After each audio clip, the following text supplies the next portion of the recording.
Hola, bienvenidas, bienvenidos. Voy a presentarles el proyecto de investigación en curso que estamos realizando, que se titula Decisiones Irracionales, modelando el castigo altruista en la población femenina. Este proyecto lo estamos desarrollando un servidor y las siguientes colaboradoras: Griselda Sánchez, Azalia Aguilar, Elizabeth Valles, y todo bajo la dirección de Magda Giordano. Este proyecto se los estoy compartiendo en el marco del curso de Economía Aplicada que se ofrece aquí en la ENES Juriquilla, y hemos estado viendo esta parte. Me invitaron específico para dar esta parte de economía conductual y neuroeconomía. Entonces ya habíamos visto algunas de las aplicaciones tanto en economía conductual como en neuroeconomía, y ahora en la parte ya de aplicación quiero compartirles los resultados de este proyecto. Se divide de la siguiente manera: está la introducción, método, resultado, discusión y conclusiones.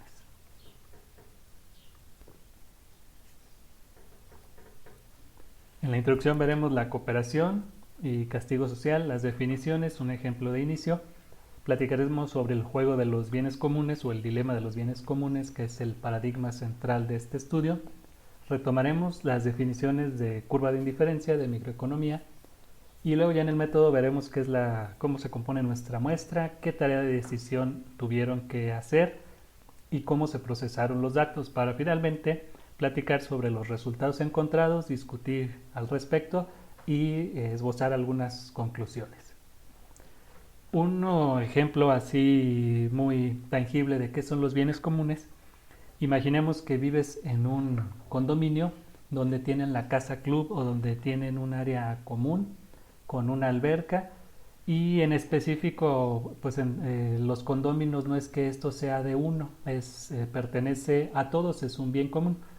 Otros ejemplos de bienes comunes pueden ser los mantos acuíferos, pueden ser estas empresas cooperativas, y tenemos largos ejemplos. Los primeros ejemplos que tenemos en ciencias sociales vienen desde Joy y de Jardín, en el que mencionan el ejemplo de los pastizales, donde el pastizal pertenece a todas las tribus, y cada tribu, cada pastor tiene su rebaño, y entonces tienen que cuidarlo para que no se agote, porque si se agota pues afecta a todos. Pero a la vez algunos pastores tendrían más incentivos de llevar al pastizal a su rebaño con más frecuencia para obtener mayores utilidades. Entonces pensemos en un bien común, que es esta casa club. Tú vives en un condominio y vamos a simplificarlo, vives con otras dos personas, con otros dos vecinos. Todos tienen que cooperar, tienen que pagar para el mantenimiento de esta casa club, y todos la pueden usar. Este es el óptimo social, esto es lo que todos quisiéramos. Y aquí pues imagínate, eres tú, y tienes un vecino que sí coopera con sus cuotas para el mantenimiento de esta casa club, de la alberca y el asador y todo. Y tienes un vecino que había dicho que sí, cómo no, yo también voy a cooperar, pero a la hora de la hora no coopera. Y resulta que, lejos de que no coopere y no use el bien común, resulta que el fin de semana, además de que no cooperó, el fin de semana va y utiliza la alberca, hace su carnita asada, tiene una fiesta. Entonces pues esto resulta injusto, porque entre este vecino que sí coopera y tú que también cooperaste para tus cuotas para el mantenimiento del área común ahí de la casa club, pues es injusto que entre estas dos personas lo hayan mantenido, y una tercera persona que no coopera sí recibe esos beneficios. Entonces aquí la pregunta que nos hacemos: ¿tú estarías dispuesto a incurrir en costos adicionales con tal de penalizar al vecino que no cooperó para el mantenimiento de la alberca?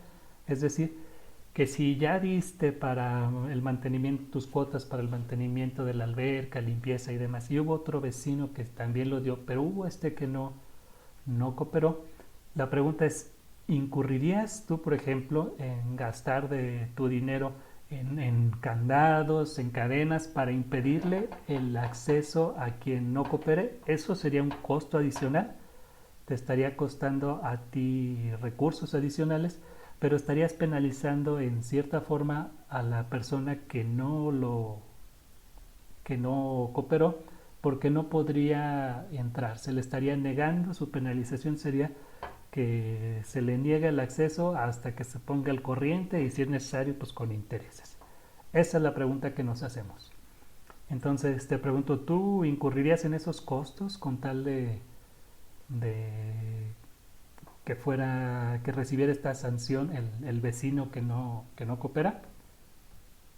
Ahora unas definiciones para empezar ya en materia. Sabemos que la cooperación depende de la voluntad de algunos individuos de incurrir en costos personales para castigar a quienes no cooperan o rompen alguna otra norma social. A esto se le conoce como el castigo costoso o castigo altruista. ¿Por qué se le ha llamado castigo altruista? Porque, voy a regresar a esta diapositiva, si tú decides poner candados y penalizar a quien no cooperó, lo que sucedería es que quizás se ponga al corriente, y si no, si se cambia de condominio y no se pone al corriente, es muy probable que, y los estudios así lo demuestran, que si recibió una sanción previamente, si se cambia de condominio y se compromete a cumplir la norma social, que es todos cooperamos para el mantenimiento de la alberca, entonces en futuros condominios que viva, en futuros encuentros, sí va a cooperar. Entonces, si tú decides incurrir en costos para castigar al vecino que no coopera, ese vecino en el futuro va a modificar su conducta cooperando. Entonces, se llama que es castigo costoso porque te costó a ti, y decimos que es altruista porque tú no recibes el beneficio. A lo mejor el vecino se cambia de casa y ya no puso ninguna cuota adicional, etcétera, pero en futuras ocasiones vas a beneficiar a los dueños del otro condominio al que se cambia este vecino, porque como ya previamente lo castigaron aquí, en el futuro va a ser más cooperativo. Entonces, por eso es altruista. Si tú decides cooperar, entonces cooperar, y además decides incurrir en costos personales para castigar a este vecino, lo haces de forma altruista, digamos, porque vas a beneficiar a otras personas indirectamente en el futuro. Otros investigadores dicen que es más por revancha, que no es tanto por altruismo, para tratar de darle su merecido a este vecino que no coopera. Dicho lo anterior, regresamos a la definición. Y bueno, la cooperación depende de la voluntad de algunos individuos de incurrir en estos costos personales. En este ejemplo, pagar por poner las cadenas, por poner el candado, sacar duplicado para los que sí cooperan, etcétera, para castigar a quienes no cooperan o rompen alguna otra norma social. Entonces esto se conoce en la literatura como castigo costoso o castigo altruista. En este estudio no vamos a profundizar en la diferencia, simplemente lo vamos a trabajar como si fuera lo mismo.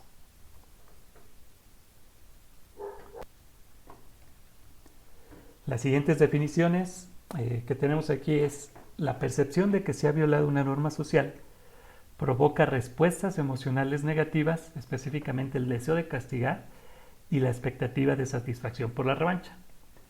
Dado que castigar conlleva costos, nos interesa saber cómo el costo y el tamaño del castigo modulan la decisión de incurrir o no en la conducta del castigo social. En otras palabras, si el costo del candado, las cadenas, es más alto o más bajo, ¿qué tanto estarías dispuesto a incurrir en este costo? Y también, ¿qué tan severo consideras que sería el castigo? Si, por ejemplo, fuera una persona que va todos los fines de semana, quizá, hablando del vecino que no coopera, que ya en la jerga de microeconomía le decimos el free rider, el polizón, que si es una persona que le encanta estar ahí en la alberca cada fin de semana, entonces quizás sea un castigo severo. Si es una persona que va una vez al año, quizás sea un castigo muy, muy ligero para esta persona. Entonces, dependiendo de estos dos factores, qué tanto te cuesta a ti imponer el castigo y qué tan severo es el castigo para quien lo recibe, para el vecino que no coopera, la pregunta es, ¿incurres o no incurres en esta conducta? Y para ello vamos a valernos de algo que se llama, para modelar esta respuesta vamos a valernos de algo que se llaman las curvas de indiferencia.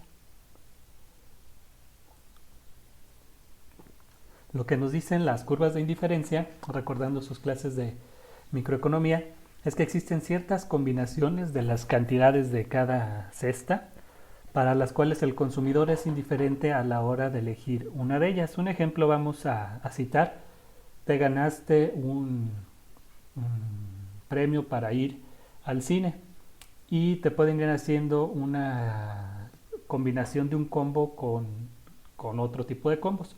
Por ejemplo, te dicen, ¿qué preferirías? ¿Ver dos películas y nada más te damos de colación, te damos un refresco? ¿O prefieres ver una película pero te damos dos refrescos y te van variando estas cantidades? O si tú traes ahí un día de sed y vas ahí al Oxxo a comprar un refresco y dices, bueno, a ver, ¿qué compraría? ¿Qué te hace igual de feliz, por decirlo así? Dices, a ver, dos cervezas o una coca. O bueno, mejor súbele a las cervezas, tres cervezas y una coca mucho más pequeña. Y encontramos un punto en el que eres indiferente y dices, bueno, pues realmente lo que sea, en este punto lo que sea, soy indiferente. Entonces encontramos, estás en este punto, por ejemplo, y conforme le vamos subiendo la cantidad al bien X, le vamos bajando la cantidad al bien Y y tu utilidad, tu agrado por cualquiera de las dos cestas se mantendría. Eso, en resumidas cuentas, es una curva de indiferencia y queremos retomar partes de este concepto para modelar la conducta de castigo altruista, que es la que nos interesa modelar.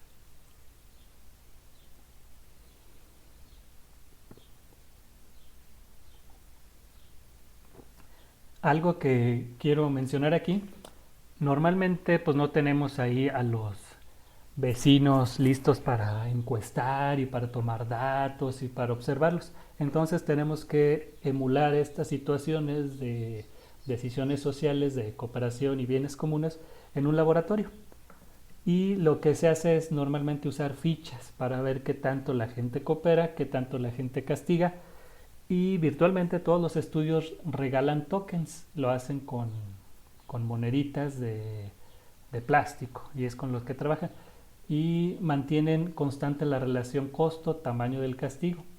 Y en el mejor de los casos presentan pocos niveles de variación de esto, si cuesta más o cuesta menos castigar, pero en uno o dos niveles. Y solo varían una dimensión a la vez, es decir, es muy quieto, muy estático como se ha hecho esto. No se han variado en los estudios en la literatura el costo de castigar y el tamaño del castigo en amplios rangos y de forma independiente. Y entonces nos preguntamos en qué medida el costo y el tamaño del castigo afectan la decisión de incurrir o no en la conducta de castigo social. Le llamaremos castigo social en términos generales y lo vamos a manejar como sinónimo de castigo altruista y como sinónimo de castigo costos. Y nos preguntamos en qué punto exactamente eres indiferente y en qué punto exactamente cambias tu decisión. Es decir, si resulta que están muy caros los candados, ¿en qué momento dices, no, pues ya, no quiero castigar? O si dices, es que esto no representa realmente un castigo para el vecino que no cooperó, y dices, ¿en qué punto exactamente cambia la decisión de si castigo o no castigo? Si es que existe uno de esos puntos. Y otra pregunta, ¿qué otros factores afectan tal decisión? Y para responder a estas preguntas lo que hicimos fue reclutar sujetos.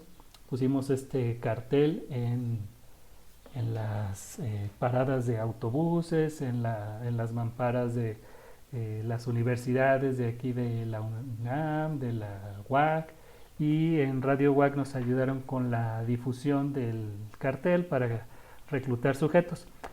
Y en un inicio era para quien quisiera participar.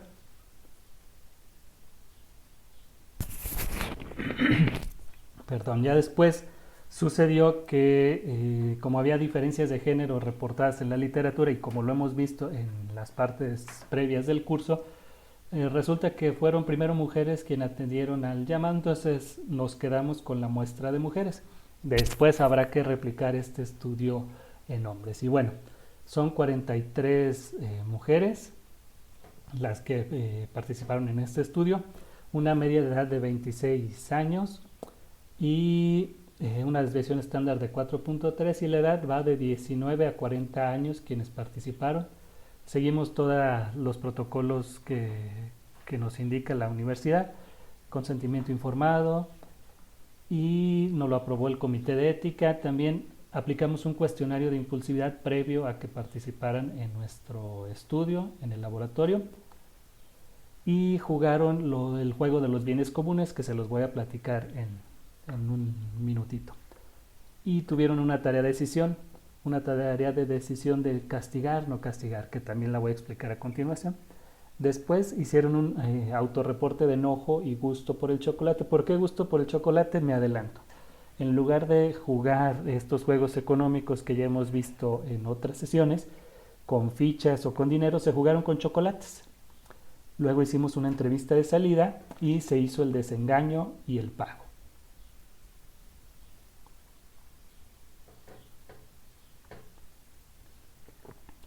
Esto del desengaño y el pago lo voy a retomar más adelante, pero les adelanto que en nuestro juego solo el sujeto de estudio era quien nos interesaba la conducta, entonces los demás, el vecino que coopera y el vecino que no coopera, pues fueron meros actores. Entonces ahora sí, retomamos, esto ya lo hemos estudiado previamente en otras sesiones, retomamos el juego de los bienes comunes. Y hacemos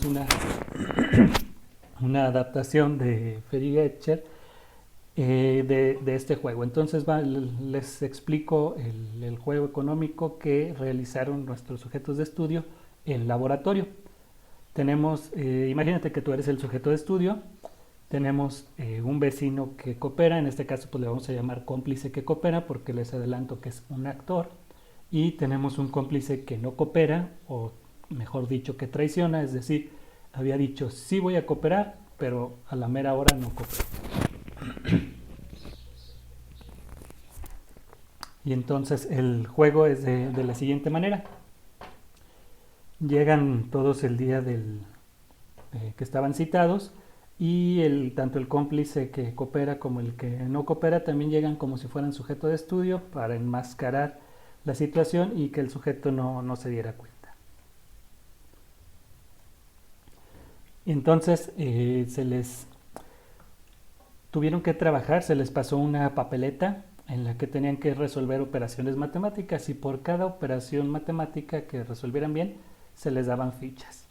Y ya que tenía cada quien sus fichas, que había resuelto unos problemas ahí matemáticos, se les pagaba cada ejercicio resuelto con una ficha. Y entonces se les preguntaba se les invitaba a que participaran en una inversión común, que es esto, le vamos a llamar el fondo común. Y se les decía que lo que pusieran aquí en el fondo común, en el centro de la mesa, se iba a repartir a partes iguales después de darles un 20% de rendimiento. Es decir, esto era como un fondo de inversión común, que podían invertir lo que en este caso eran mujeres, lo que ellas quisieran, y lo que pusieran para inversión en el fondo común se iba a multiplicar por 1.2, es decir, pagaría el 20% de rendimiento y las ganancias se repartirían a partes iguales, sin importar cuánto pusiera cada quien.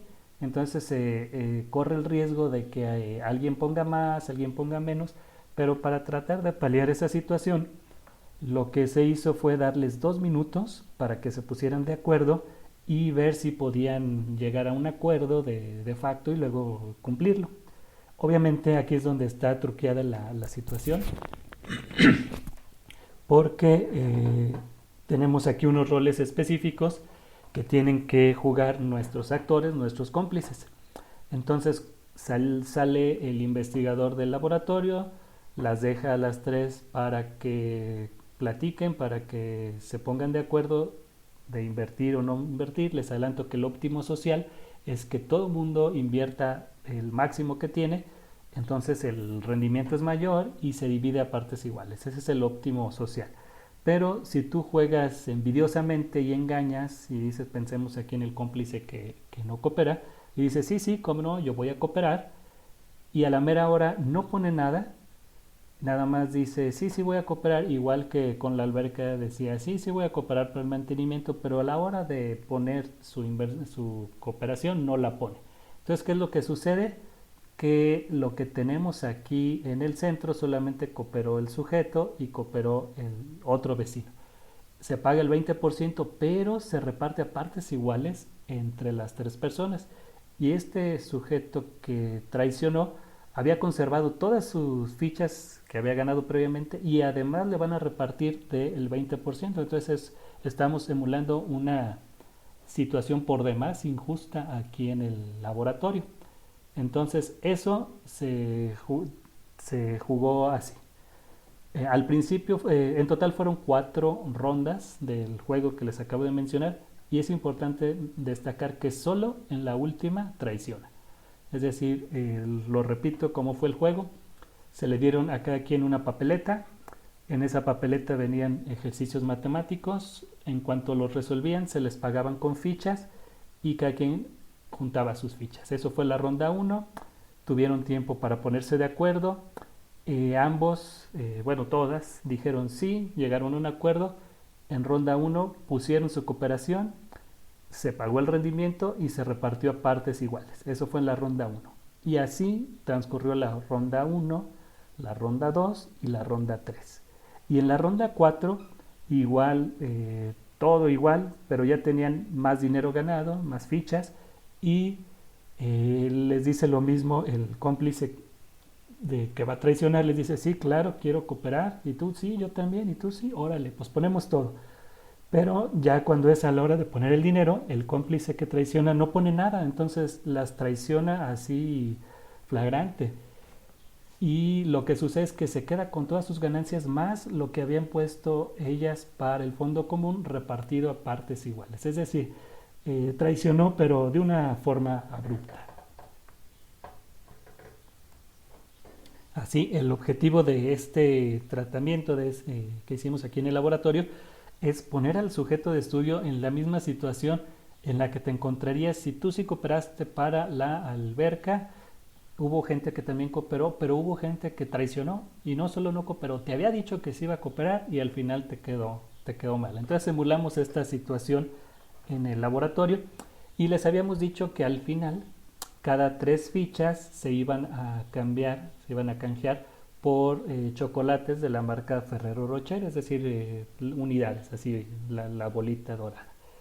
Y entonces lo que sucedió en esta traición es que al final este cómplice que traicionó, ya cuando canjeó sus fichas, se quedó con una caja completa de 16 chocolates, mientras que el sujeto de estudio y el cómplice que coopera se quedaron con 7 chocolates cada quien, es decir, les sacó el doble solo por traicionar.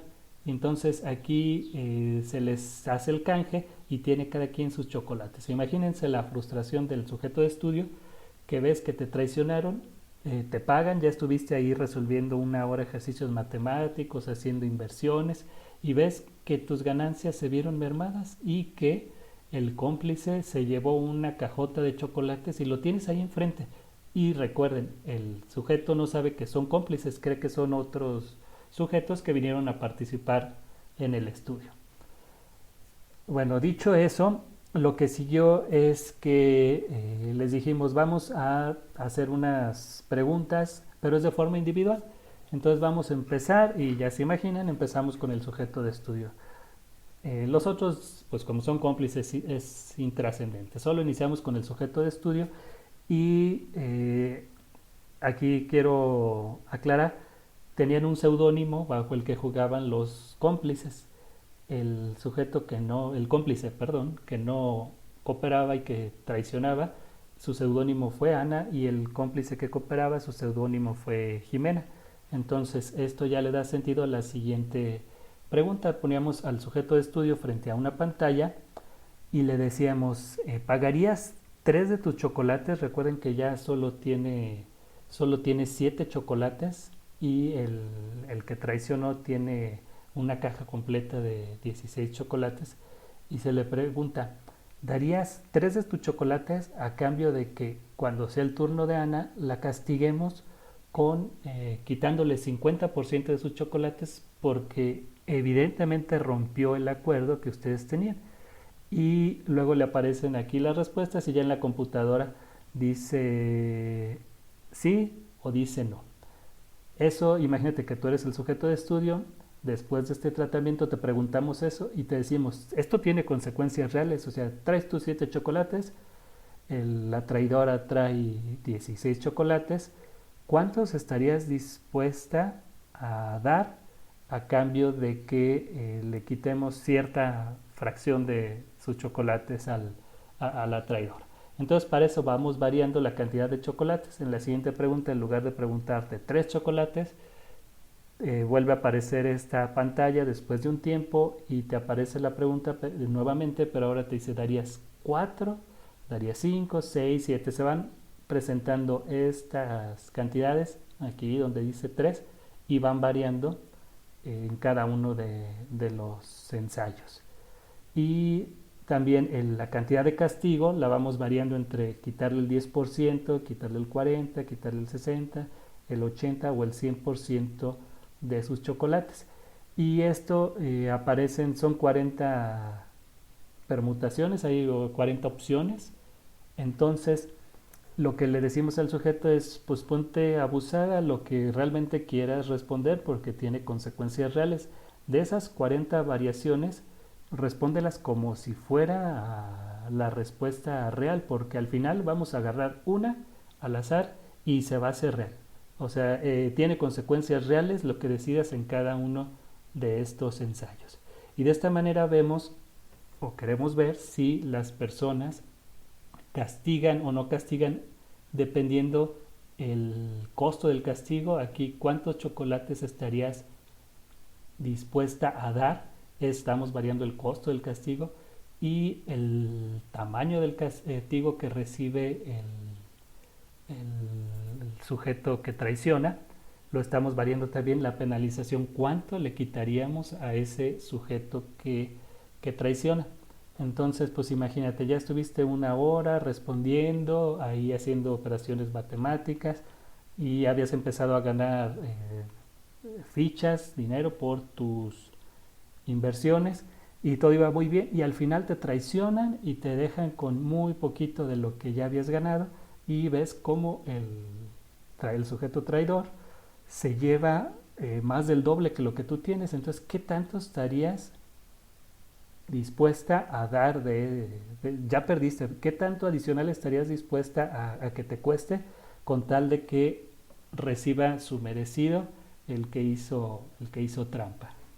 Entonces, aquí tenemos algunas de las respuestas. Por ejemplo, este sujeto que tenemos acá, vamos variando 0, 1, 2, 3, 4, 5, 6, hasta 8 chocolates. Esta 8 chocolates es un punto ficticio que pone la computadora porque recordemos que solo tenías hasta 7 chocolates. Y entonces, por ejemplo, este sujeto, ¿darías 0 chocolates a cambio de quitarle el 100% al free rider, al que traicionó? Dice sí. ¿Darías un chocolate a cambio de quitarle el 100%? Y dice sí. ¿Darías 2 chocolates a cambio de quitarle el 100% de sus chocolates al traidor? Sí. ¿Darías 3 chocolates? Y dice no. A partir de 3 chocolates ya no está dispuesto a dar nada. Entonces para este sujeto, cuando el tamaño del castigo es dejar en cero, quitarle el 100% de sus ganancias malavidas al traidor, su punto de quiebre va de 2 a 3 chocolates. Es lo que está dispuesta a dar.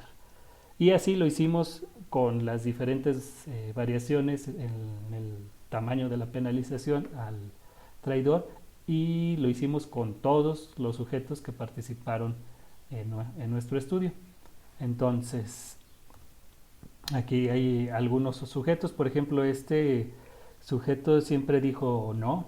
Oye, le vamos a quitar el 100%, ¿darías cero chocolates? No, uno, no, dos, no. Por alguna razón no le interesa incurrir en la conducta del castigo altruista en absoluto, nunca, nada. Y acá tenemos otro sujeto que todo lo contrario dice, ¿darías cero chocolates? Sí, uno, sí, dos, tres, cuatro, cinco, seis, siete. O sea, está dispuesta esta sujeto a irse en ceros, porque acuérdense que este 8 es un punto ya ficticio que solo pone la computadora, no lo tiene. Tiene 7 sujetos, tiene 7 chocolates el sujeto de estudio y está dispuesto a irse en ceros con tal de que el traidor se vaya también en ceros. O sea, le está aplicando ahí un castigo muy severo y está dispuesta a pagar un costo muy alto. Aquí voy a hacer un paréntesis. ¿Qué repercusiones, qué implicaciones puede tener esto en el área de negocios internacionales? Imagínense un acuerdo de cooperación entre 3 países, digamos América del Norte, y un país dice que va a cooperar, pero cambia las reglas del juego. ¿Qué tanto estaría dispuesto un país, uno de los jugadores, en incurrir en costos con tal de penalizar leve, moderada o severamente a quien no cumplió el acuerdo? Entonces, este análisis que estamos haciendo en el laboratorio tiene repercusiones sociales, tiene repercusiones comerciales y me gustaría que ustedes lo fueran enmarcando en su área, en su disciplina de estudios, que vayan viendo las implicaciones que puede tener. Aquí nada más ajustamos una curva para encontrar este punto. Recuerden que acá decía sí castigo, sí castigo, sí castigo, y en el 3 decía ya no castigo. Pues encontramos un punto en el que sea indiferente. Supongamos que lo llevamos a una escala continua. Para este sujeto sería, ¿darías 2.5 de tus chocolates a cambio de quitarle, digamos, el 100%? Y en ese punto el sujeto sería indiferente, diría, soy indiferente. Pero si lo hacemos un poquito para acá, dice, sí, si le decimos 2 chocolates, ok, sí, castígala.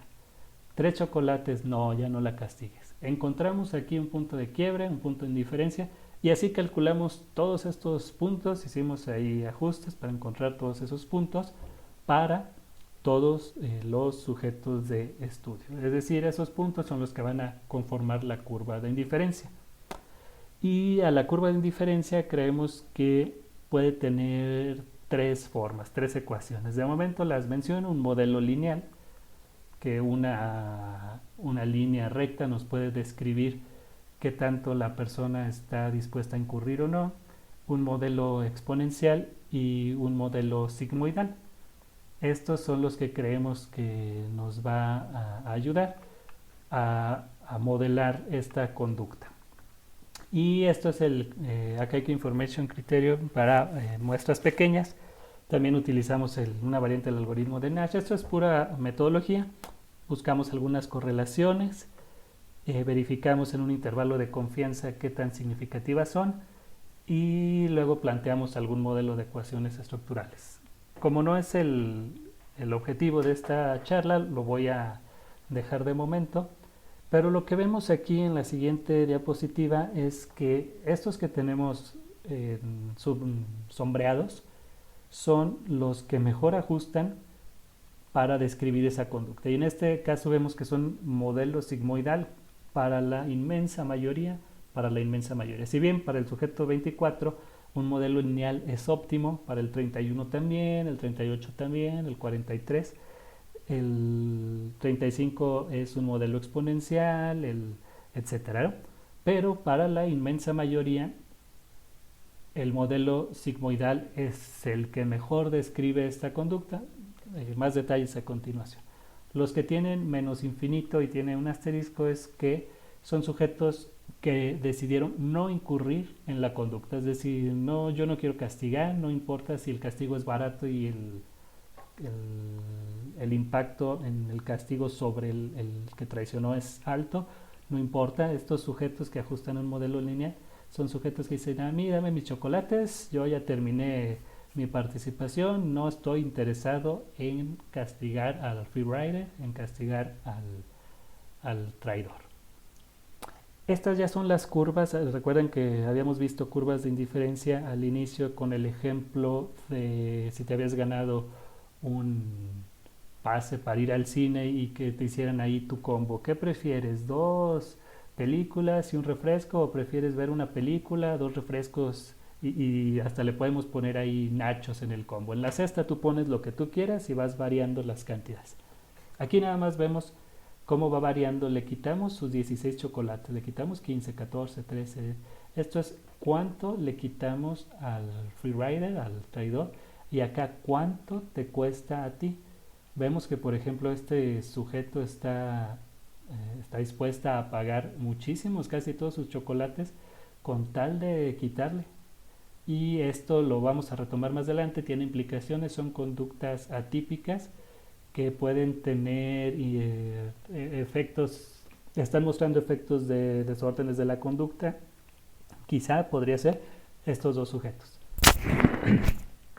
Y los demás vemos que esta línea abajo nos representa aquellos sujetos que nunca quisieron incurrir en esta conducta de castigo costoso o de castigo altruista. Bueno, ¿cómo se comporta el sujeto promedio? Así. El sujeto promedio está dispuesto a dar 2.5 de sus chocolates hasta quitarle entre 15 y 5 de sus chocolates al freerider, al traidor, al que rompió la norma social. Después de, oye, y le quitamos 4, 3, 2, 1 chocolates, no, ya es muy poquito, o sea, ya no están dispuestos en pagar. Y esta área que tenemos bajo la curva lo que nos indica es qué tanto se incurre en la conducta de castigo altruista o de castigo costoso. Entonces así es como estamos modelando esta situación. Si retomamos el ejemplo de los países en un acuerdo de cooperación internacional, si un país está más propenso a imponer sanciones a otro, lo que veríamos es que tenemos una curva muy grande y el área bajo la curva sería enorme. Si un país no le interesa en absoluto penalizar, incurrir en costos para penalizar a otro país que no cumple los acuerdos de tal tratado, entonces pues tendríamos una curva por acá abajo. Lo importante es que hay un punto de quiebre y puede ser que te brinques algunas, como país, te brinques algunos acuerdos, no pasa nada, nadie te va a querer castigar, pero depende si te brincas unos acuerdos y rompes normas sociales o de comercio así severas, entonces esto puede variar. Tenemos aquí, recuerdan que habíamos medido la impulsividad previo a participar y también les preguntamos qué tanto te gusta el chocolate, qué tan enojado estabas, qué tan enojada estabas con el traidor después de lo que sucedió. Bueno, aquí tenemos las correlaciones, las que tenemos con un punto son significativas bajitas, las que tenemos con 3 asteriscos son muy significativas. Esto se explica a continuación más sencillo. Y lo que vemos es que la edad tiene una correlación negativa con el grado de enojo, la edad una correlación negativa con el gusto por el chocolate, que la impulsividad cognitiva tiene una correlación con la impulsividad motora. Estas obviamente están relacionadas porque forman parte de la misma escala, todas estas.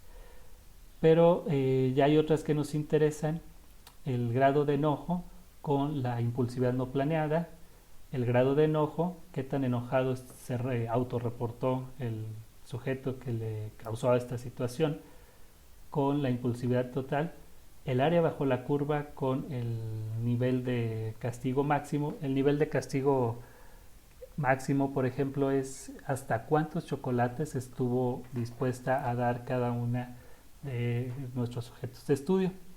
Y tenemos el área bajo la curva con el grado de enojo y el área bajo la curva con el gusto por el chocolate. Estas son las variables que medimos, que tenemos ahí. Y cómo resumimos estos resultados, aquí es donde ya viene la cerecita del pastel. De acuerdo con la literatura y con los datos que tenemos, proponemos este modelo. ¿Por qué no ponemos más?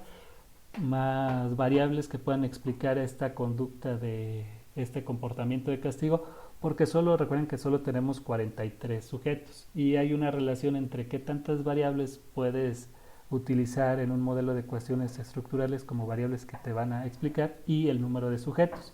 Entonces solo tenemos 43 sujetos, no podemos meter más de estas variables que ya tenemos aquí, pero creemos que son las más influyentes y además nuestros indicadores es de que son significativas y los demás parámetros del modelo de ecuaciones estructurales se cumplen.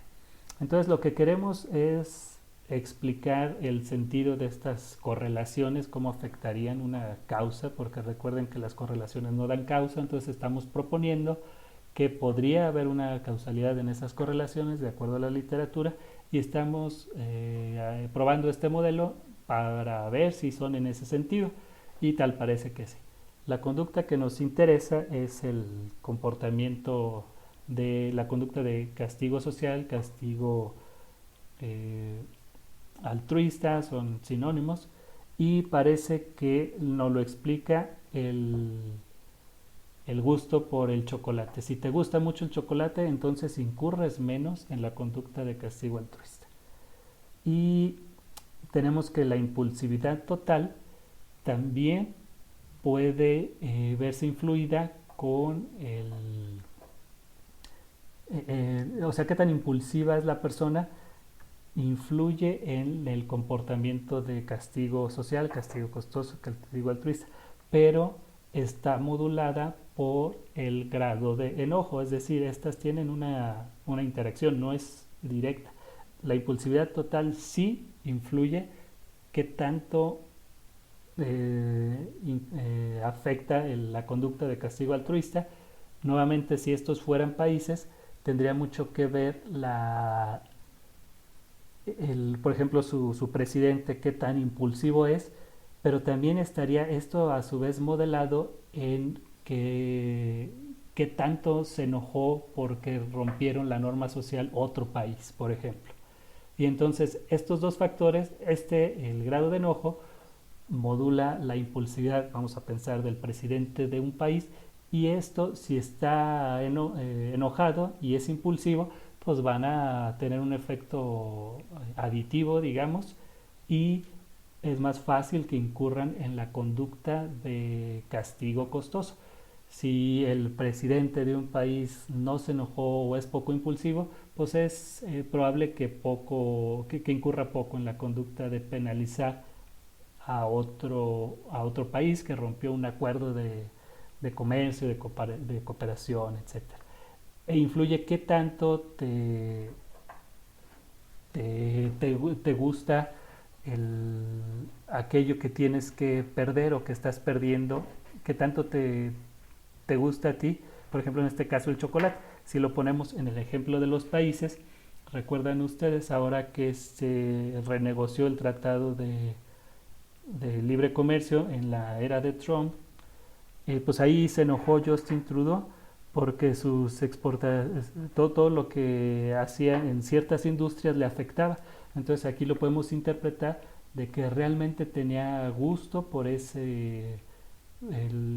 lo que, o sea, le afectaba la situación. Aquí es el gusto por el chocolate, allá era como que le daba mucho beneficio ciertas industrias y por eso mostró su enojo Justin Trudeau en este ejemplo que les estoy poniendo de cooperación internacional. Pasamos ya a las discusiones, conclusiones finales y terminamos. Y bueno, ¿qué encontramos en este estudio? Que a mayor edad, menor gusto por el chocolate, en este caso específico. A mayor edad, menor grado de enojo, es decir, las personas más jóvenes tienden más a enojarse. A mayor nivel de impulsividad total, mayor grado de enojo. A mayor nivel de impulsividad motora, mayor grado de enojo. Y otra cosa importante, se observa que no todos castigan, y esto ya lo habían previsto en la teoría Bowles y Gintis en el 2003. Y siguiendo ahora ya con la discusión, los sujetos que no castigan se ajustan a una línea perfecta. Veíamos que son los que quedan en la gráfica hasta abajo, una línea recta, Y esto podría ser el caso específico de un sigmoide en los que los parámetros son ceros. Si el alfa es cero, aquí lo tenemos modelo sigmoidal. Si alfa es cero, pues ya tenemos cero, entre algo pues nos da cero. Y esto es importante, las variables contextuales, me regreso, el gusto por el chocolate y el nivel de enojo son variables contextuales. Quiere decir que el contexto afectaría mucho el que un país, sus diplomáticos, su presidente, dejándose llevar por las variables contextuales, podrían incluir en la conducta de castigo, aunque les cueste castigo conducta, esta conducta de castigo costoso, de imponer sanciones a otro país, de tener ahí alguna veda comercial, etcétera. Las variables contextuales influyen mucho en si se va a incurrir o no en esta conducta de castigo social. Y bueno, esto es que el mejor modelo para esta conclusión, para describir esta conducta de castigo costoso, de castigo altruista, se ajusta mejor a un sigmoide, que tiene esta forma: la incurrencia o costo del castigo está descrito por alfa, que es cuál es el tope, el máximo que está dispuesto a pagar un sujeto por el costo máximo por castigar al freerider, y estos son los parámetros que nos describen la curva. Siguiendo con las conclusiones, la impulsividad total podría tener un efecto directo sobre el grado de enojo en la conducta de castigo altruista. A su vez, la impulsividad total podría tener un efecto directo sobre la conducta de castigo social, siendo modulado por el grado de enojo. Y el grado de enojo y el gusto por el chocolate podrían tener un efecto directo sobre la propensión a incurrir o no en la conducta de castigo altruista. Las implicaciones teóricas que esto puede hacer, pues la descripción del comportamiento del agente económico. Si tú tienes a un embajador que es impulsivo y que se deja afectar por el contexto, pues ya sabes que va a querer mandar apercibimientos, va a querer mandar ahí una nota diplomática quejándose, etcétera. Entonces sí que tiene esto implicaciones.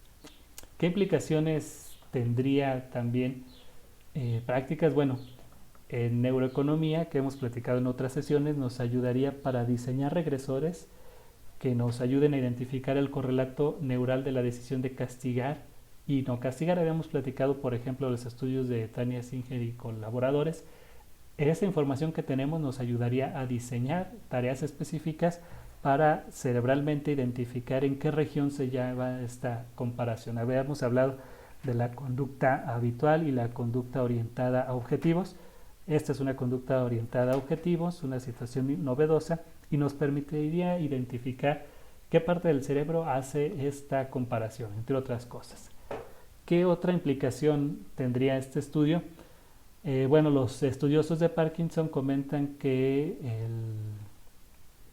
viene esta enfermedad acompañada con trastornos impulsivos compulsivos, y si se pudieran estandarizar o ayudar a este tipo de tareas, en específico el experimento, la tarea en el laboratorio, a identificar ciertas variaciones de la conducta estándar, entonces se podría quizá ayudar a prevenir, podría ayudar sin la investigación, pero también en el diagnóstico.